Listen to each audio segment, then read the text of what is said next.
pajama pant, we are now on step number 3. What we did we skipped the first step.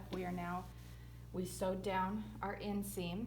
We've got one of each leg. This is a good time to double check and just make sure that you've got a mirror image of your two sides here.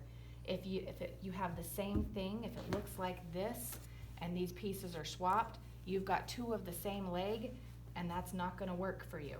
So we've got one of each leg. It's a mirror image of itself.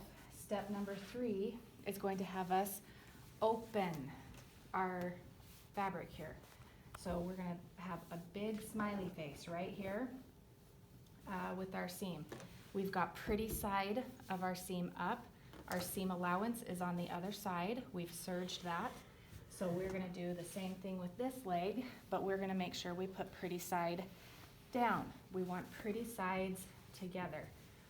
So this step is having us line up those notches, and everything should line up exactly. We're going to line up these notches, we're going to pin through this area, and then we're going to sew and serge. So we've lined up our notches. Everything should match up exactly. We want to match up the top here, and we'll just kind of work our way down, make sure that this fabric edges are matching up. Now, with construction, you want your seam allowances going towards the back side of your fabric. Remember, there are several ways we can tell the back from the front. We've got the triple notches on the back, we've got the big arch on the back, and the back side is wider. So we want to fold our seam allowance towards the back of both of those pieces so that both of the seam allowances are going this way. We're going to put a pin right in there so that our crotch seam matches up exactly.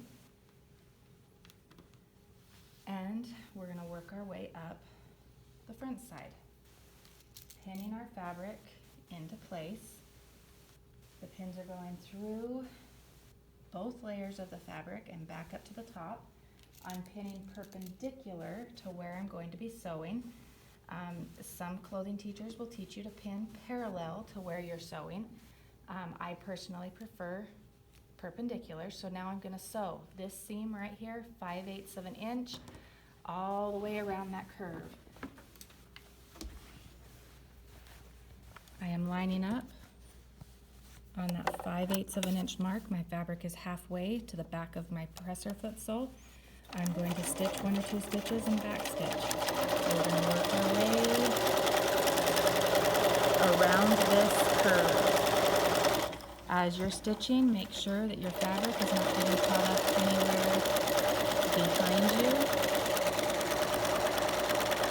or underneath your fabric.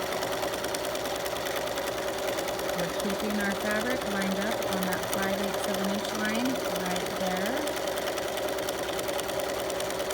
Working our way around, kind of adjusting our fabric as needed.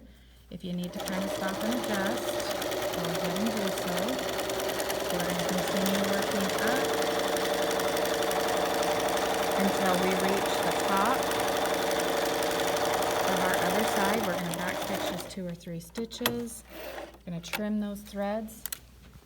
Now, once again, this is a step where seam finishing is not directed in the directions. So we're going to pull out all of these pins and we are going to serge this seam. Now, some people will recommend that you sew over that seam again just because the crotch seam is really a place where you don't want a hole. I've always found that the seam and then the seam finish seems to hold that seam just fine.